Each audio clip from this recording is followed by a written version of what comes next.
घाव काफी गहरा है, लगता है किसी भारी चीज से वार किया गया।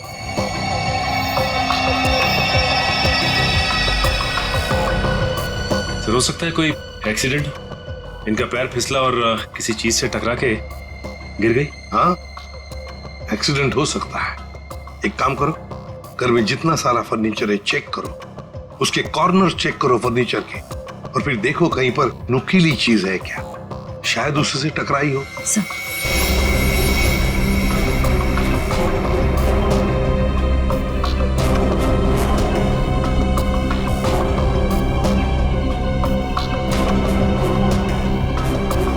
सर।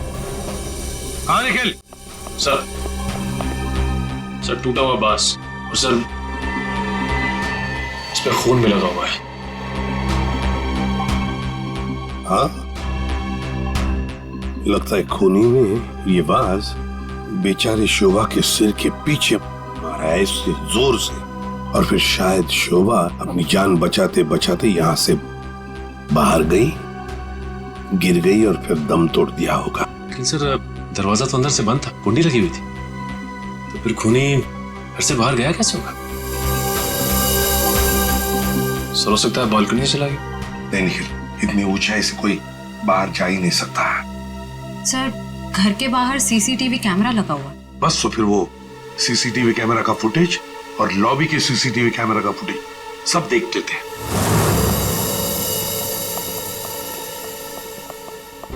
मनीष जी, आज सुबह आप, आपकी माँ और बेटी काव्या जब घर से बाहर गई तब शोभा जिंदा थी, है ना? जी सर। मतलब शोभा जी का कत्ल हुआ सुबह 10:30 बजे के बाद में ही। पर काव्या, तुम 11 बजे कॉलेज से वापस क्यों आ गई थी? देखो, चुप रहने का कोई फायदा नहीं, हमने लॉबी के सीसीटीवी फुटेज में देख लिया है। तुम ठीक 11 बजे बिल्डिंग में अंदर आई थी। काव्या, तुम कॉलेज नहीं गई? वो मेरा फ्रेंड अश्मित हमारी विंग में रहता है, मैं उसी से मिलने वापस आई थी। अपने बॉयफ्रेंड से मिलने गई उसी वक्त जिस वक्त अपनी माँ का कत्ल हुआ।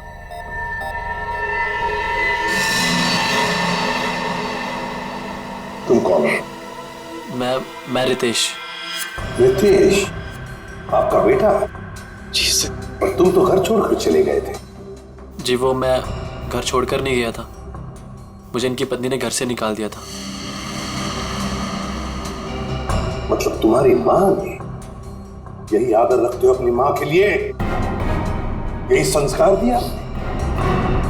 जब तुम यहाँ रहते नहीं थे तो किस लिए आए थे यहाँ पर?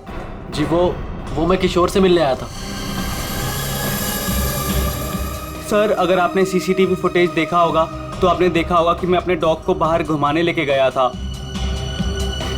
क्या बात है किशोर, जब ये रितेश तुम्हारे घर पे तुमसे मिलने आया तो तुम अपने घर से बाहर कुत्ता घुमाने निकल गए? हाँ सर, वो हमेशा आता जाता रहता है, पर इसमें प्रॉब्लम क्या है? प्रॉब्लम है शोभा जी का कत्ल हुआ है, समझे?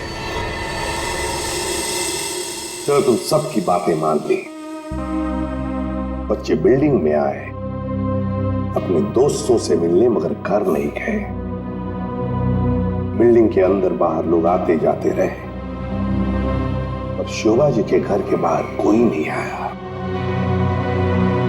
काश अगर कोई भी, एक भी शोभा जी से मिलने जाता तो शायद आज बेचारी मासूम शोभा बच जाती।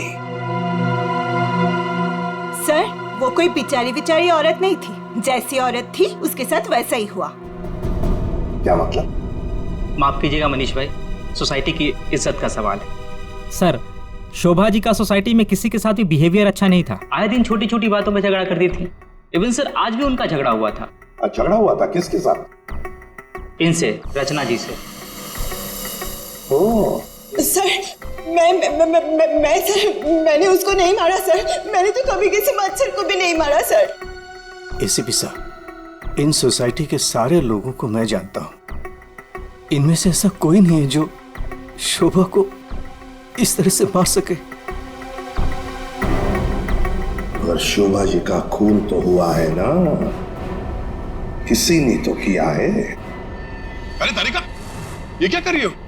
ऐसा क्या कर दिया डॉक्टर साहब ने? करने दीजिए ना सर, कुछ भला करने जा रही है तो उसे टोकना ठीक नहीं है ना सर? नहीं, मैं जानता हूँ अच्छी तरह से। जिस दिन मैं वहां पर लाशों की जगह लेटा हुआ होऊंगा ना, तुम लोग सबको मिठाई बांटने वाले हो, जानता हूं मैं तुम्हारे सारे इरादों के गुब्बारों को उड़ने से पहले ही फोड़ करके दम लूंगा, समझे? हमारी वजह से आप बच गए सालू के साहब, वरना तारिका ने तो आपका सर फोड़ ही दिया था। अरे मैं तो सिर्फ इनायत कर रही थी। अच्छा, सालू के साहब का सर फोड़ने का? जी नहीं, इस औरत के सर पे किस चीज से बहुत जोर से मारा गया है जिससे इसकी मौत हो गई, ये पता लगाने के लिए। देख सालुंखे, किस चीज से मारा ये तो हमें पता है, यही मर्डर वेपन है। हाँ, इस पे तो हमें इनका खून भी मिला था जो उस वक्त तक सूखा भी नहीं था। चलो, बहुत बढ़िया। हाँ? जो भी वहां पर मिला उस पर भरोसा करके आगे सीधे आना, कमाल है, बिना अपना दिमाग लड़ाया। तारिका, कई बार मैं सोचता हूँ अगर हम नहीं होते तो इन लोगों का बेचारों का होता क्या है? ये बात हमें क्राइम सीन पर मिला है। अगर इससे नहीं मारा गया तो फिर इस पर खून कहां से आ गया? क्या अपने आप छल के आ गया है? ये मैं नहीं जानता हूँ, लेकिन हाँ ये मैं जरूर जानता हूँ कि ये मर्डर वेपन नहीं। डॉक्टर साहब, आप इतने कॉन्फिडेंस के साथ कैसे कह सकते हैं? हाँ, अब आए पॉइंट पर। तो सुनो, इस औरत की मौत हुई है खोपड़ी की हड्डी टूट जाने की वजह से, और हड्डी टूटी नहीं, चकनाचूर हो गई। और ऐसा तभी हो सकता है जब जबरदस्त तरीके से इस पर वार किया गया, बहुत ज्यादा इंपैक्ट की जरूरत होती है। और इस वार से कितनी भी जोर से क्यों ना मारा गया, हड्डी इस तरह से चकनाचूर नहीं हो सकती। अगर इनका खून इस आवाज से नहीं हुआ है तो फिर किस चीज से हुआ? बहुत भारी चीज से इसके सर पे वार किया गया है। बहुत भारी चीज से? तो फिर सालुंखे, हमें वहां क्राइम सीन पर इसके अलावा और कोई भारी चीज नहीं मिली, समझे? दया, इसके पास और कोई जवाब नहीं है, हमारा टाइम बर्बाद कर रहा है। एक मिनट, मैं टाइम बर्बाद कर रहा हूँ? हाँ। मैं डॉक्टर सालू के तुम लोगों का टाइम बर्बाद कर रहा है? हाँ। ठीक है, तो मैं खुद वहां क्राइम स्पॉट पे जाकर के ये थ्योरी प्रूव करके दिखाऊंगा बॉस, तब पता लगेगा कौन टाइम बर्बाद कर रहा है, मैं या तुम खुद अपना टाइम बर्बाद करो। तारिका, मेरे बैग, अरे बैग दो ना तुम यार, मैं बताता हूँ इन्हें कौन टाइम बर्बाद कर रहा है। Fast quick. सब अभी बता दो, मैं टाइम बर्बाद कर रहा हूँ। सालू के साहब तो कोयले के इंजन की तरह धुआं उड़ाते हुए चले गए, गुस्सा हो गए क्या? हाँ, तुम्हारी वजह से। अब आएगा मजा।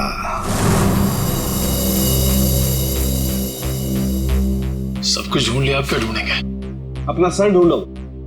कहा था ना यार तुमसे, कोई भारी चीज से मारा गया तो भारी चीज ढूंढो ना प्लीज। साहब, क्या लगता है इससे मारा होगा? सर क्या इससे मारा होगा? नहीं, इससे नहीं हो सकता। सर ये देखिए सर, काफी भारी है सर, इससे मारा होगा। सर पे मार के देखो, अगर सर खुल जाएगा तो मान लो। आपके सर पे कैसे मार? शट अप यार, सालू की क्यों टाइम बर्बाद कर रहा है हमारा? तू बस प्लीज मुझे ढूंढने दो। एक काम करो, आप लोग बैठो, मैं जरा ढूंढता हूँ प्लीज।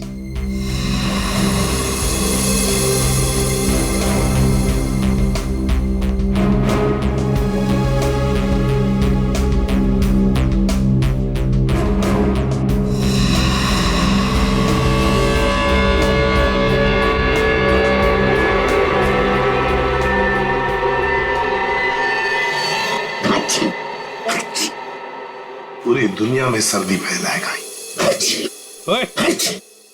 अरे यार, क्या हो गया? सर क्या हुआ, आप इतना ठीक क्यों रहे?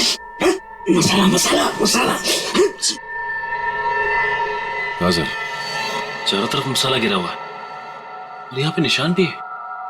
लगता है मसाला कूटने का खलबट्टा रखा था यहाँ पे। सर बट्टा तो काफी भारी भी होता है। एक काम करो, आसपास जितने भी घर हैं, सारे के सारे घर चेक करो। श्रेया, दादी माँ को लेकर आओ। आप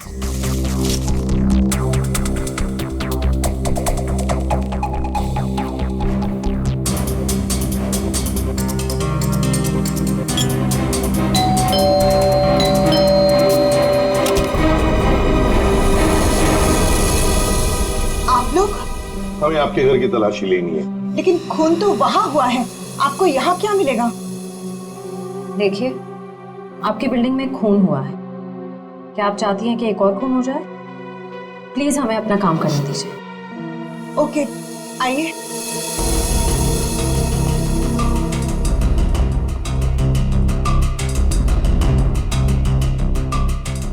शोभा भी ना मरने के बाद भी मेरी पीछा नहीं छोड़ेगी।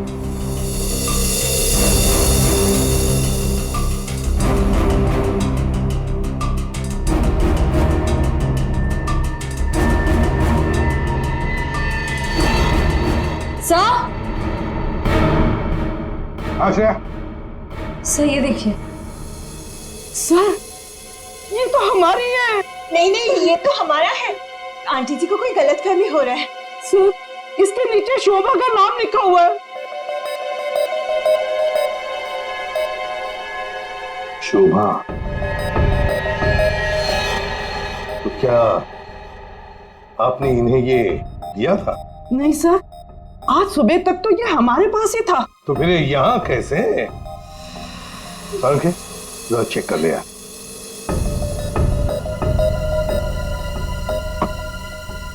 वो क्या है ना सर, मैंने गुल्लू के पापा को छोले खिलाने का वादा किया था।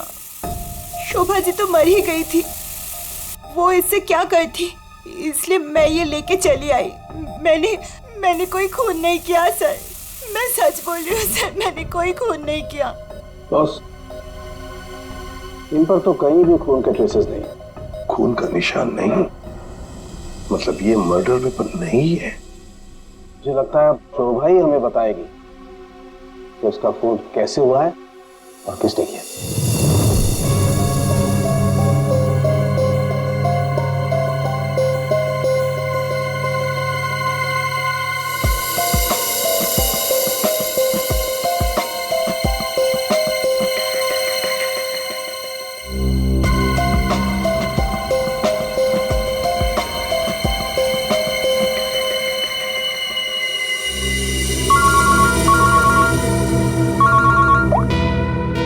आसान के बोल। अच्छा, गेरू मिट्टी। अच्छा ठीक है सचिन, मर्डर वेपन का पता चल गया है। और वो क्या है सर? गमला। गमला? हाँ गमला। साळुंके को शोभा के कान में गेरू मिट्टी के कुछ अंश मिले। गेरू मिट्टी जो गमले में इस्तेमाल होती है। सर, हमें शोभा के घर में एक भी फ्लावर पॉट नहीं मिला है। देखते हैं।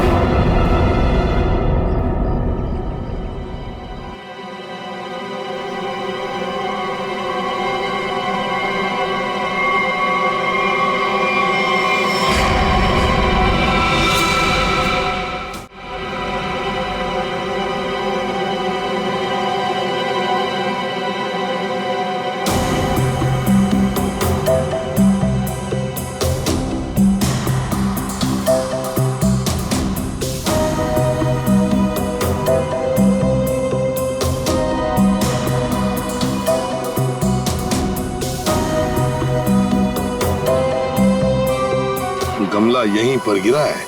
पर सर, गमला गया कहाँ? हो सकता है किसी ने साफ कर दिया हो ताकि कोई सुराग न बचे, लेकिन मौत हुई है इस गमले की वजह से ही। लेकिन सर ऐसा कैसे हो सकता है?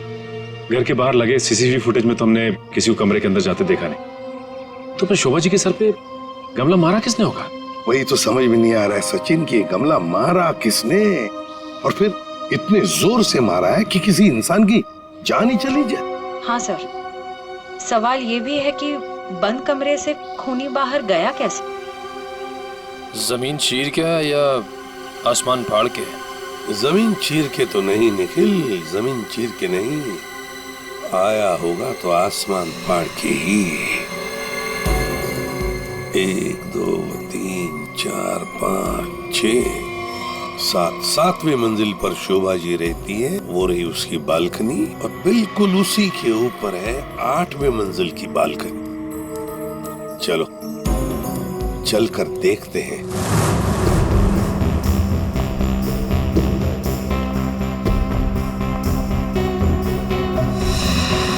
सर, आश्रया, सर ये देखिए, स्टैंड जैसा कुछ है।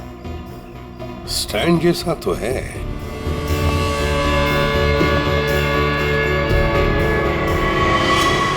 श्रेया, ये गमले का ही स्टैंड है। गमला इसी स्टैंड पर था। ये देखो, यहां से गमला यूं धक्का मार के नीचे फेंका गया। ये फ्लैट किसका है? सर किसी एनआरआई का है और बिल्डिंग का सेक्रेटरी होने के नाते इसकी चाबी सिर्फ मेरे पास ही रहती है सर। क्या हाल फिलहाल में यहाँ पर कोई आया था? मुझे नहीं पता। तुम्हें पता नहीं? तो फिर इसका एक ही मतलब हो सकता है कि जबकि इस फ्लैट की चाबी सिर्फ तुम्हारे पास ही है, तो इस फ्लैट में भी सिर्फ तुम ही आए होंगे। ये क्या कह रहे हैं सर? मेरे कहने का मतलब है कि फ्लैट की चाबी उन्होंने मुझे दी थी। क्या है सर कि सारे एम्प्टी फ्लैट की चाबी ऑफिस के ड्रॉअर में होती है। एजेंट लोग सर कभी भी आते जाते रहते हैं, तो सर मैं 24 घंटे उनके लिए घर पे थोड़ी ना रहूंगा सर। ये खाली फ्लैट्स की चाबियां ऑफिस में रहती है, ये बात सबको पता है? हाँ, हमारे सारे रेजिडेंट्स और सारे कमिटी मेंबर्स को ये बात पता है। हमारे अलावा कोई भी कभी भी ऑफिस जाकर चाबी ले सकता है। वाह, देखा कितने अच्छे सेक्रेटरी है ये सोसाइटी के। जबकि सारी जिम्मेदारी तुम्हारे ऊपर है। फ्लैट के अंदर कोई भी घुस सकता है, कुछ भी कर सकता है। यहाँ तो एक खून हुआ है, खून, समझे? और ये जिम्मेदारी सिर्फ तुम्हारी है। सर खून तो शोभा जी के फ्लैट में हुआ है सर, इससे इस फ्लैट का क्या कनेक्शन हो सकता है सर? जाइए, आप जाइए नीचे और सबको इकट्ठा कीजिए, सारे रेसिडेंट्स को कंपाउंड में। जाइए जल्दी। जी सचिन, ये देखो, हम हैं 8वें मंजिल के बालकनी पर और शोभा जी रहती थी 7वें मंजिल पे। जब शोभा जी वहां अपनी बालकनी से बाहर झुकी होगी किसी काम की वजह से, तब 8वें मंजिल के मतलब यहां से वो गमला शोभा जी के सिर पर मारा गया, ठाम करके ऐसे।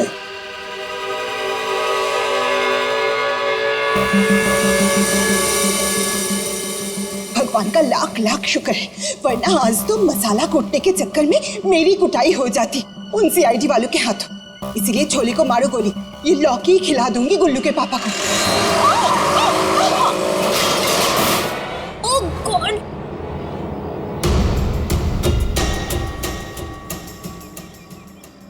ये क्या किया? आज तो शायद लौकी भी नसीब में नहीं है। एक्सक्यूज मी, हाँ गलती आपकी है। एक तो आप मेरे बीचों बीच आ गई, उल्टा आप मुझे सुना रही हैं।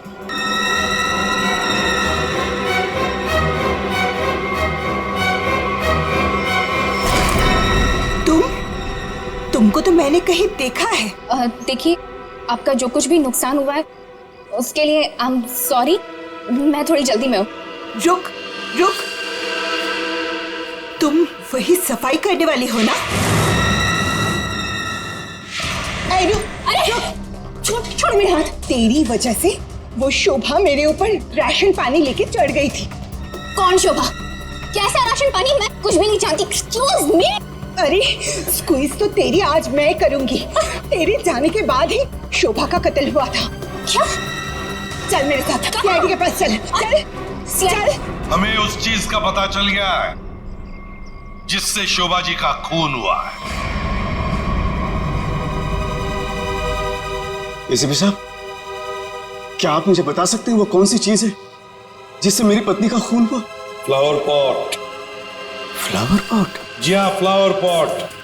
बिल्डिंग के 8वें मंजिल पर जो फ्लैट बंद पड़ा है उसके बालकनी के ऊपर रखा गया था ये फ्लावर पॉट और ऊपर से शोभा जी के सिर पर मारा गया। फ्लावर पॉट किसने किया ये सब? मुझे नाम बताइए जिसने मेरे परिवार को हमसे छीन लिया। बताइए एसीपी साहब, कौन है वो? ये तो कहना पड़ेगा कि बड़ा चालाक खूनी है ये, बहुत अच्छी तरह से प्लानिंग की थी, लेकिन भूल गया कि कोई भी कातिल कितना भी चाहे चालाक क्यों ना हो, कोई ना कोई गलती तो कर ही जाता है। जानना चाहते हो कौन है वो खूनी? आप में से ही कोई है, आप में से। ये सफाई करने वाली है। आज सुबह जब शोभा का खून हुआ था उससे पहले मैंने इसको बात करते हुए देखा था। अभी भेस बदलकर भाग गई थी। देखिए, मुझे नहीं पता कि ये औरत कब से क्या बकवास की जा रही है। मैं तो यहाँ पर पहली बार आई हूँ। मेरा हाथ छोड़ो ना। मैं सच बोल रही हूँ, मैंने इससे झगड़ा करते हुए देखा था। मुझे तो लगता है यही खूनी है सर। क्या बकवास की जा रही है? हो तुम? हम पता लगा लेंगे। जरा देखिए इस लड़की को और बताइए, क्या आप में से किसी ने इसको देखा है आज सुबह? हाँ सर, मैंने देखा इस लड़की को। सर ये वही लड़की है जो आज सुबह में शोभा जी के साथ लड़ रही थी। रुक, कहाँ भाग रही है?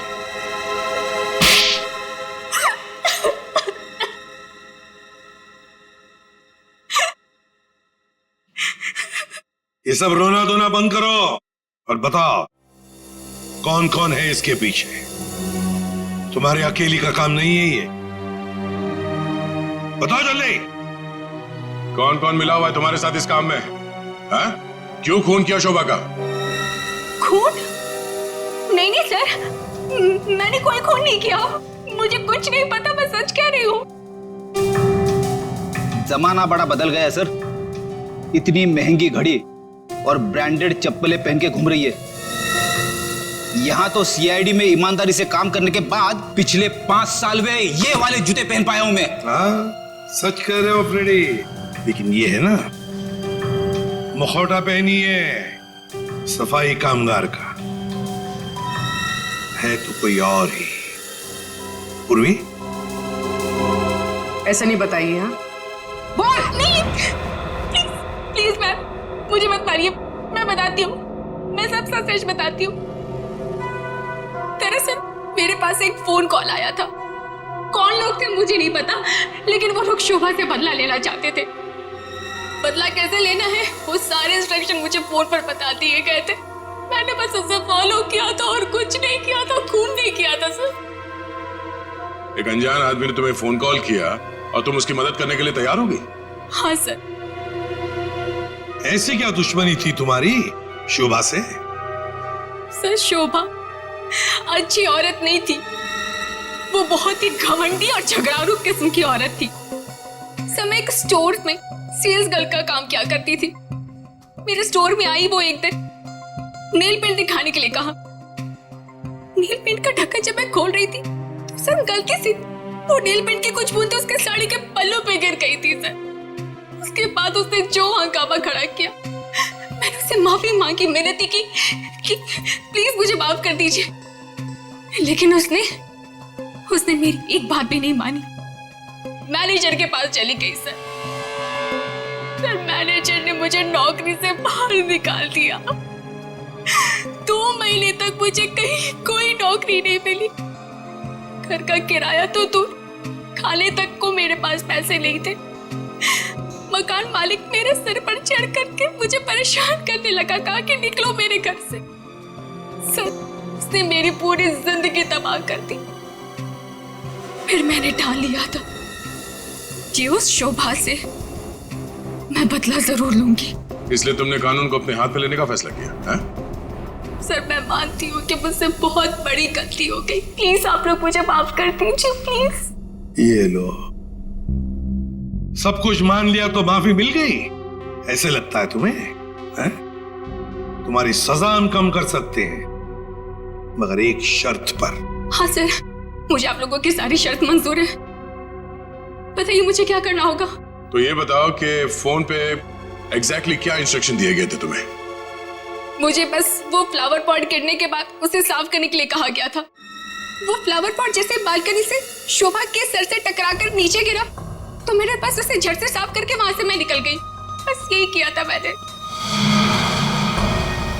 वो फ्लावर पॉट किसने फेंका था? Flower pot? नहीं, किसी ने फेंका नहीं था। किसी ने नहीं फेंका? ये कैसे हो सकता है? कोई तो ऊपर था फेंकने वाला। नहीं सर, मैं सच कह रही हूँ, वहाँ पर कोई नहीं था। वो फ्लावर पॉट अपने आप गिरा था। कौन था ऊपर? यकीन कीजिए, मैं क्यों झूठ बोलूंगी आप लोगों से।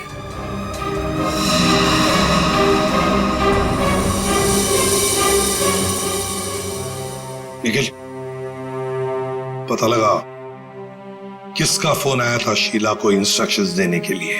सब अदया, टूटे हुए फ्लावर पॉट के टुकड़े अच्छी तरह से देखो।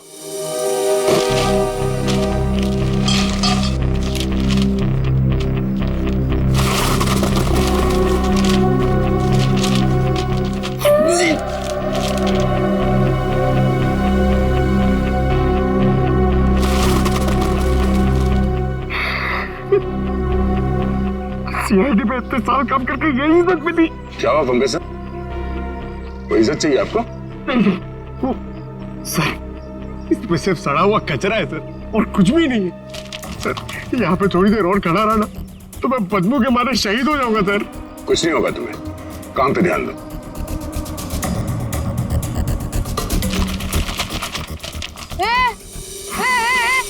ये क्या कर रहे हो? ये मेरा इलाका है, यहाँ मैं किसी और को कब्जा जमाने नहीं दूंगी।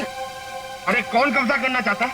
मेरा बच्चा है तो मैं खुद यहाँ से सलट लूं। तो फिर मेरे इलाके में कचरा चुनकर ये मेरे पेट में लात क्यों मार रहे हो? अरे मेरी माँ, आपके पेट पे कोई लात नहीं मार रहा है, मैं खुद यहाँ पे अपनी नौकरी बचा रहा हूँ। देखो तुम लोग जाओ यहाँ से, ये मेरा इलाका है, मैं किसी और को कचरा चुनने नहीं दूंगी। जाओ जाओ। हम लोग सीआईडी से हैं और इस कचरे में सुराग ढूंढ रहे हैं। हाँ? सीआईडी? रुक, देखो जरा, चलो। सर, हाँ, सर पे पैर रख के भाग गई सर। आपको थोड़ा सॉफ्ट रहना चाहिए, आपको देख के डर के भाग गई। सर वो टाइम नहीं ना, वो कचरा।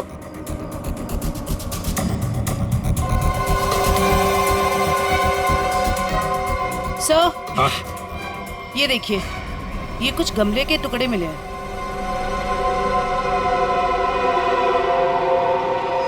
सर, खून लगा हुआ है। हाँ दया, लगता है ये वही फ्लावर प्लॉट है जिससे खून हुआ है। अब ये खून शोभा का है या नहीं, ये तो फोरेंसिक लैब से ही पता चल जाएगा। लेकिन और भी तो कुछ होना चाहिए यहाँ पर, और कुछ होना चाहिए। देखो जरा, अच्छी तरह से देखो दोबारा। सर बाकी तो हमने हर जगह देख लिया सर, और ऐसा कुछ मिला नहीं जो। देखो तो सही। यहाँ मैंने कुछ नहीं किया साहब, मैं निर्दोष हूँ साहब, मैं निर्दोष हूँ। कुछ नहीं किया तो हमें देखे भागी क्यों? वो साहब बिरजू कह रहा था कि जब भी पुलिस वाले देखो ना तो अपनी जान बचाओ और भागो, पता नहीं फिर कब मुसीबत में फंस जाए। एक मिनट देखो, किसी भी मुसीबत में नहीं फंसोगे तुम। इतना बताओ, क्या सुबह तुमने यहाँ से कुछ कचरा उठाया था? हाँ, घबराओ मत, उठाया था कचरा? हाँ उठाया तो था, इस थैले में ही है। दिखाओ जरा। नहीं, मैं नहीं दूंगी, ये मेरी रोजी रोटी है साहब। अरे हमें उसका भजिया नहीं तलना है, हमें सिर्फ ये देखना है कि उसके अंदर क्या है। इधर दो।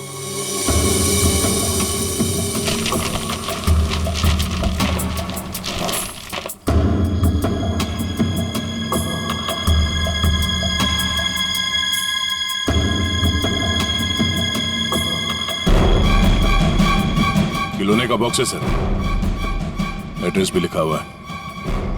ओह, तो ये है खूनी।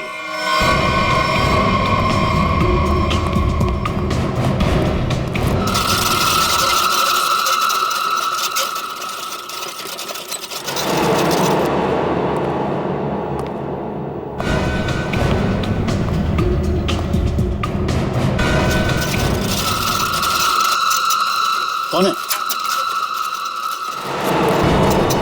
कौन है? अरे कौन है यहाँ? सामने आओ। कौन है?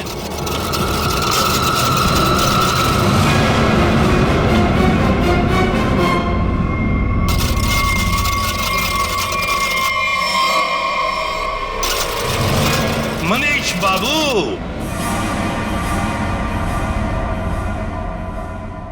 हाँ, खिलौनों के साथ बहुत खेल खेल लिए, अब ये तुम्हारा खेल खेलना खत्म। मैंने आगे रास्ता बंद है। मैंने कुछ नहीं किया। अब ये बता, शोभा को क्यों मारा तुमने? मैंने नहीं मारा, मैंने नहीं मारा साहब। शोभा एक झगड़ालू औरत थी साहब, झगड़ालू औरत। हमेशा गालियां देती थी साहब, हर छोटी मोटी बात पे चिल्लाती थी, भद्दी भद्दी गालियां देती थी। आतंक था साहब उसका एक। हम सबको वो मेंटली टॉर्चर दे रही थी साहब। लेकिन फिर भी हम सब ने सहा, हर बात को सहा साहब।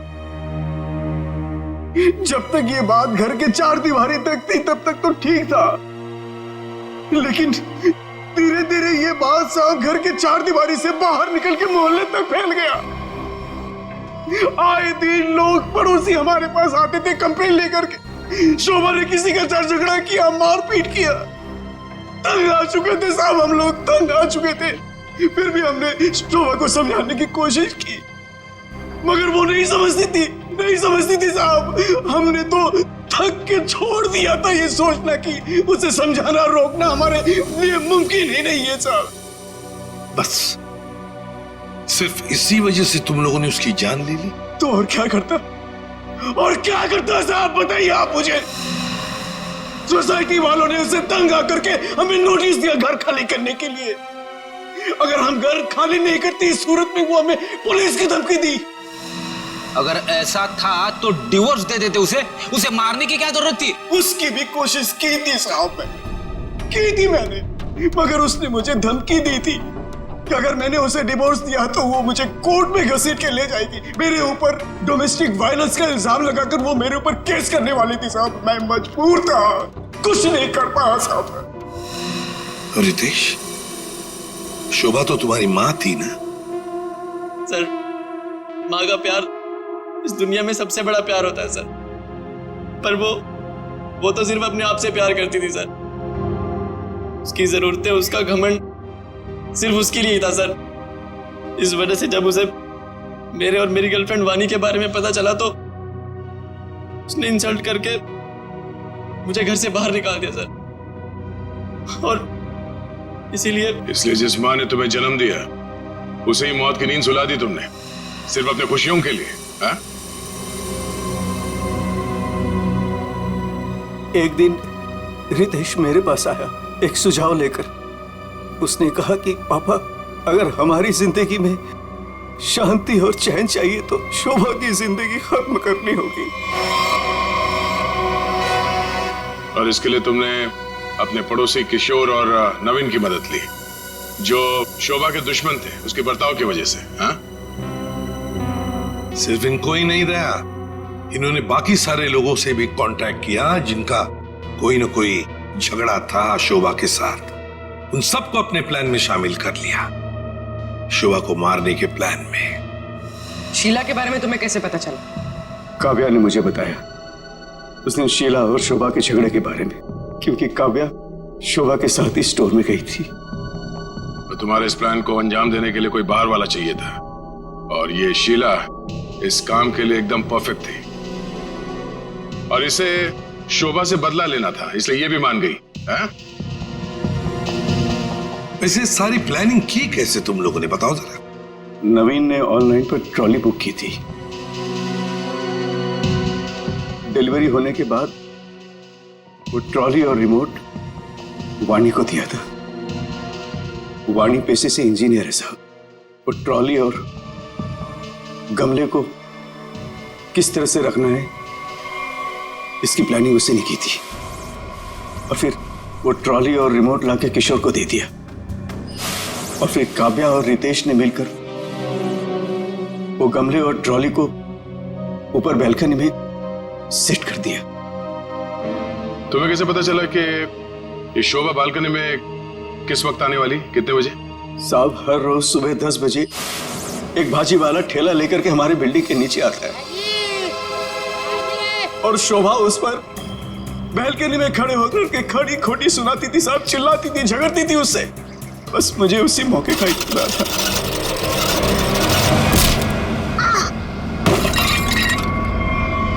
और फिर मैंने मां को फोन किया।